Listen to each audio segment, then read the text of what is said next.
Shalom saudaraku semua, bagaimana kabar Anda hari ini? Kembali kita bertemu pada kesempatan ini dan saya selalu berharap Anda semua tetap bersukacita dan terus rindu untuk mencari akan hadirat Tuhan. Tuhan mengendaki apapun kondisi saudara saat ini, engkau tetap terus berharap dan terus berserah hanya pada Tuhan saja. Namun sebelum kita mendengarkan renungan ini, mari kita awali dengan berdoa terlebih dahulu. Bapa Surgawi, kami bersyukur atas kasih-Mu yang menjadi simpul yang tidak pernah terputus dalam hidup kami. Di tengah badai dan masa sulit, ajarlah kami untuk menyadari bahwa kasih Kristus adalah kekuatan yang menjaga kami tetap dapat berdiri dengan teguh. Tuhan, bukalah hati dan pikiran kami saat ini untuk merenungkan kebenaran firman-Mu. Biarlah kebenaran firman-Mu akan menguatkan iman kami bahwa tidak ada satupun kuasa yang dapat memisahkan kami dari kasih-Mu. Terima kasih Tuhan. Dalam nama Tuhan Yesus Kristus kami berdoa. Haleluya. Amin. Saudaraku yang terkasih, semua orang pasti pernah merasakan ketika hidup itu terasa amburadul, terasa ambyar. Mungkin itu dimulai dari suatu tekanan pekerjaan, lalu merembet ke masalah-masalah kesehatan kita, hubungan kita dengan keluarga kita, hingga akhirnya ketegangan selalu muncul dalam hidup kita ini. Rasanya semua hal yang selama ini Anda sudah susun dengan matang, disusun dengan rapi, terlihat mulai berantakan. Dalam istilah teknis di bidang tekstil, ada satu titik di mana jika ada satu benang ditarik, maka seluruh kain itu bisa menjadi terurai. Namun Rasul Paulus dalam suratnya kepada jemaat di Kolose memberikan sebuah solusi yang sungguh luar biasa.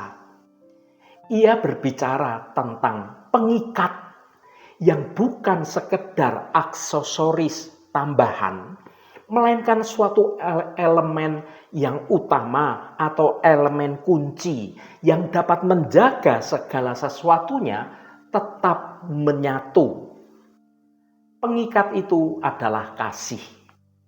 Mari kita baca firman Tuhan pada Kolose pasal 3 ayat 14. Dan di atas semuanya itu, kenakanlah kasih sebagai pengikat yang mempersatukan dan menyempurnakan. Saudaraku, kasih itu bukan sekedar suatu perasaan yang hangat di dada saat semua kehidupan kita terlihat berjalan dengan lancar. Kasih adalah suatu simpul yang sengaja diikat dengan kuat.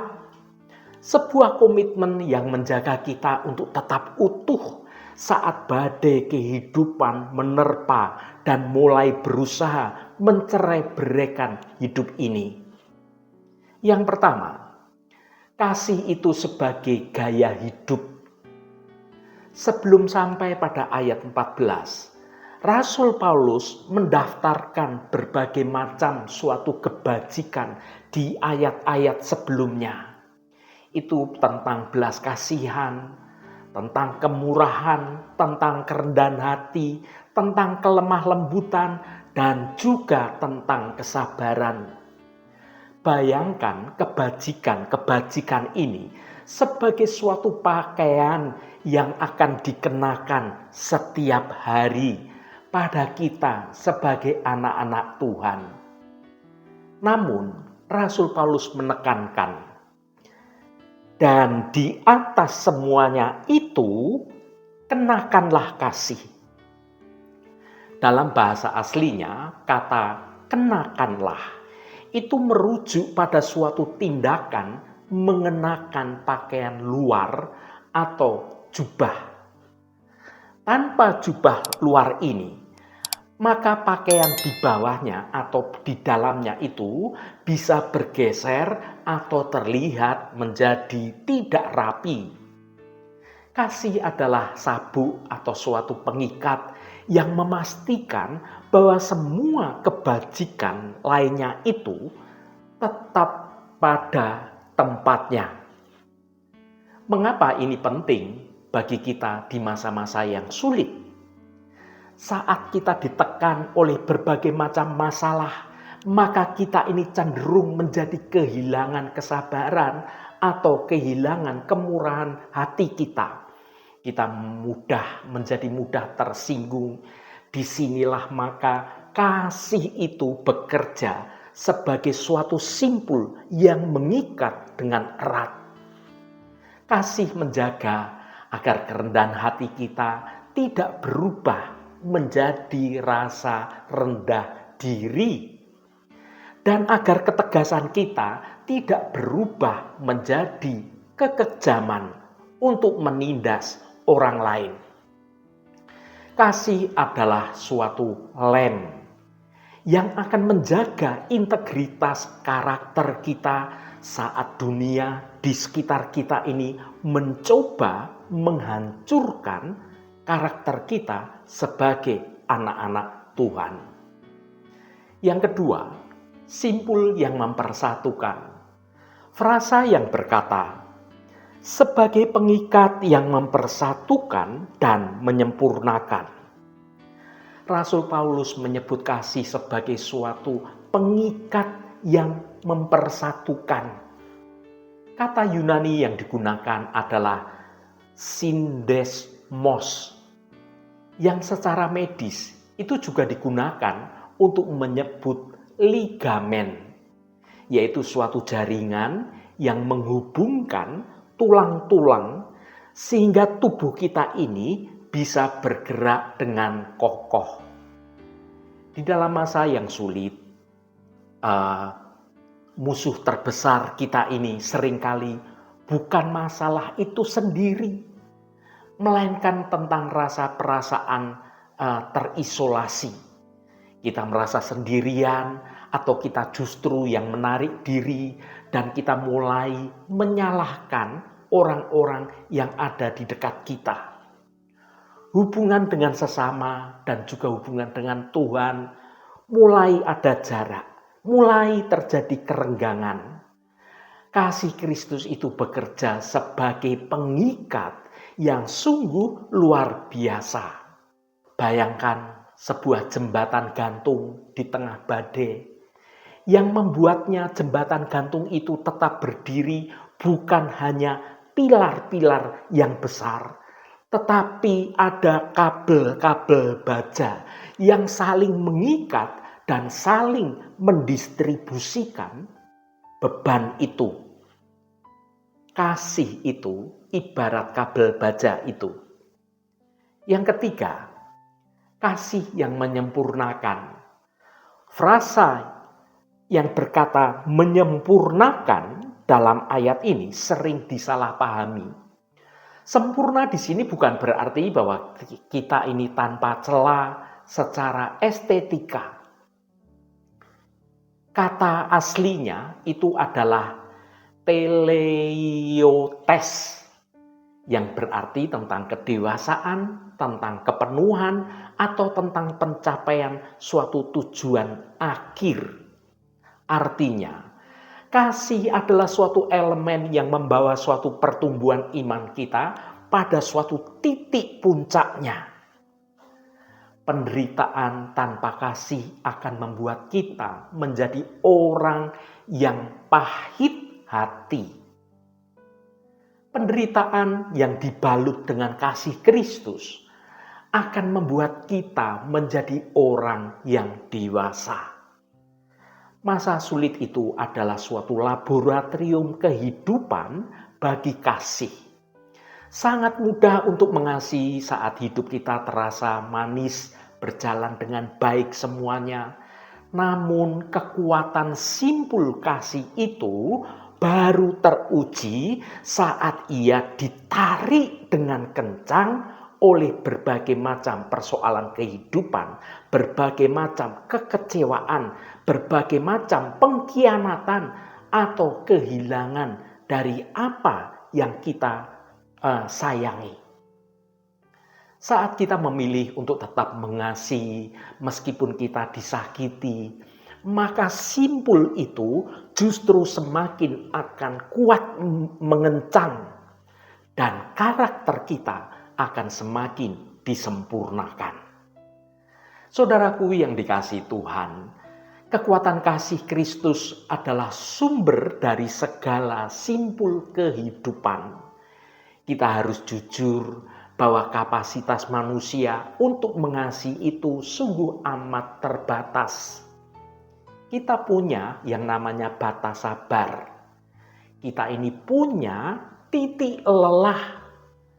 Jika kita hanya mengandalkan kasih dari kekuatan diri kita sendiri, maka simpul itu pasti akan terurai atau terputus. Lalu bagaimana kita bisa tetap teguh berdiri dalam ikatan kasih itu? Rahasianya bukan pada seberapa kuat kita dalam memegang Tuhan, melainkan pada seberapa kuat Tuhan itu yang memegang kita. Kalau kita yang memegang tangan Tuhan, kekuatan kita ini terbatas. Tapi kalau Tuhan yang memegang hidup kita, Tuhan punya kekuatan yang tidak terbatas. Kasih yang dimaksud oleh Paulus ini bukanlah kasih yang kita usahakan dari kekuatan kita sendiri. Kasih eros, kasih atau pilia saja. Melainkan kasih agape, kasih yang sumbernya adalah Kristus sendiri. Di salib, Yesus membiarkan dirinya seolah-olah terputus dari Bapa, agar kita ini bisa terikat dengan kuat selamanya dengan Allah Bapa kita. Kita dipulihkan, kita disempurnakan di dalam kasih Kristus. Simpul kasih Kristus tidak terputus oleh paku-paku yang ada di tangannya dan juga di kakinya. Justru di sanalah kasih itu menjadi dipatenkan untuk selama-lamanya. Ketika kita merasa tidak sanggup lagi bertahan, kita perlu berhenti sejenak dan menyadari bahwa kita ini sedang dibalut oleh kasih yang dari Kristus. Kita ini tidak sedang mencoba mengikat hidup kita sendiri. Kita sedang membiarkan Sang Pencipta mengikat kita dengan tali kasih-Nya yang abadi. Katakan semua itu dalam doa Anda. Saudaraku yang diberkati Tuhan, dunia mungkin berpikir bahwa diikat itu berarti menjadi terkekang. Namun dalam Kristus, simpul kasih adalah satu-satunya hal yang memberikan kita kebebasan. Kebebasan dari ketakutan akan masa depan kita. Kebebasan dari rasa bersalah. Kebebasan dari keputusasaan. Masa sulit mungkin akan menarik hidup Anda ke berbagai arah yang menyakitkan. Namun dalam kasih Kristus yang membungkus hidup Anda, maka Anda tidak akan pernah menjadi terurai. Anda dipegang oleh suatu pengikat yang paling kuat di seluruh alam semesta ini, yaitu diikat oleh kasih Allah. Simpul itu tidak akan pernah menjadi terputus, karena yang mengikatnya adalah Dia, Allah Bapa kita, yang telah mengalahkan maut melalui Yesus Kristus. Tetaplah teguh, tetaplah mengasihi, karena di dalam kasih itu segalanya menjadi sempurna. Haleluya, Tuhan memberkati kita semua. Mari kita tutup renungan ini dengan berdoa. Bapa Surgawi, kami bersyukur atas kasih-Mu yang kekal. Saat dunia terasa goyah dan beban hidup menekan, ingatkanlah kami akan kebenaran firman-Mu.